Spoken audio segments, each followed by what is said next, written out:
pour la pose des blocs, nous utilisons un système de rails d'IPN. Donc ces IPN ont été installés sur tout le tour du bâtiment et donc permettent le levage des blocs avec un système de louves et de palans à chaîne. Donc ces louves sont des louves anglaises qui sont appelées Lewis pin et qui peuvent lever jusqu'à 2 tonnes. Elles viennent en 3 diamètres, donc du 20, du 25, du 35.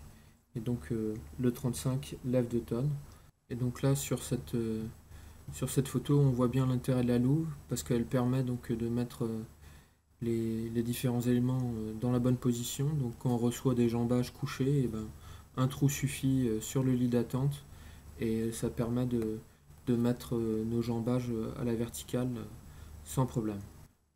Donc là nous avons un autre exemple de levage. Donc là c'est un linteau d'une tonne 2 qui devait être mis en place sur la façade nord. Et donc pour le lever on a utilisé une Lewis pin et avec la grue on l'a transféré sur l'élévation concernée, puis après repris avec le palan à chaîne sur chariot relié à l'IPN. Donc pour le mettre en bonne position, on avait fait un trou et laissé une Lewis pin en attente avec une corde pour pouvoir le tourner au-dessus de l'IPN et venir le glisser dans le bon sens. Et comme la grue partait, nous en avons profité pour transférer le maximum de linteaux sur le côté droit de la façade. Donc nous avons terminé avec une collection de beaux bébés. Je vais maintenant vous présenter notre méthode de pose avec l'exemple de la pose d'un jambage. Donc dans ce cas précis, les jambages ont été posés à sec tout le long de la façade. Les jambages des extrémités ont été réglés par rapport à des traits de niveau et d'aplomb qui ont été marqués au préalable sur le mur béton et qui nous donnent des repères pour les positionner exactement dans l'espace. On les appelle grid line.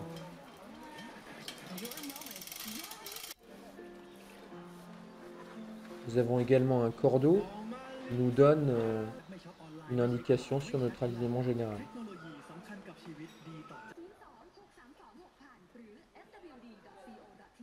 Alors, le lit d'attente de la pierre inférieure et le lit de pose de la pierre que nous allons poser doivent être bien humidifiés. On travaille quand même dans des conditions assez extrêmes en termes de température. Dans le cas présent, on utilise une poche à douille qui permet une bonne répartition du mortier sur la surface du joint. Alors l'intérêt, oui, c'est d'éviter d'en mettre trop. On reste légèrement en retrait par rapport à l'arête de la pierre pour éviter les bavures.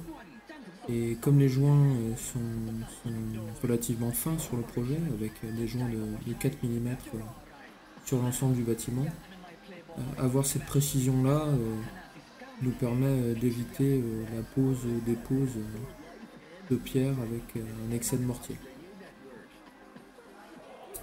Alors on remarquera que les cales que nous utilisons sont des morceaux de caoutchouc. Donc chacun d'entre eux fait 1 mm 25 et donc 3 superposés nous donnent notre joint de 4 mm.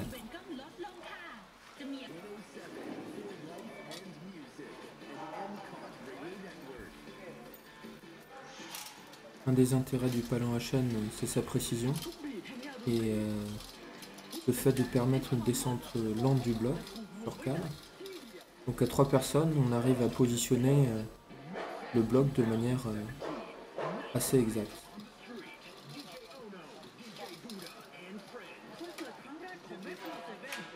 Le moulure se raccorde, se rapproche du tableau, on le laisse légèrement en tension et puis ensuite on le pose complètement sur cale. On vérifie à la main s'il y a des aspérités, s'il y a des décalages. Et ensuite on vient régler l'ensemble au maillet et au coin.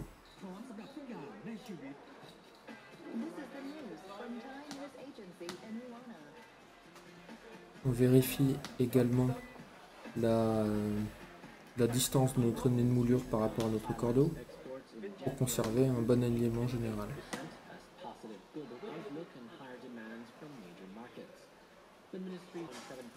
La distance de tableau à tableau sur nos baies est également vérifiée. Chaque jambage étant réglé par rapport à son vis-à-vis.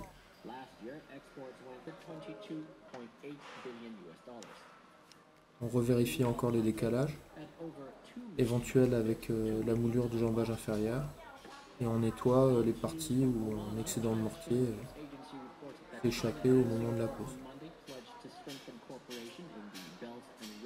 Alors l'intérêt des cales en caoutchouc, c'est de pouvoir les retirer sans faire aucune épaufrure sur les arêtes des pièces.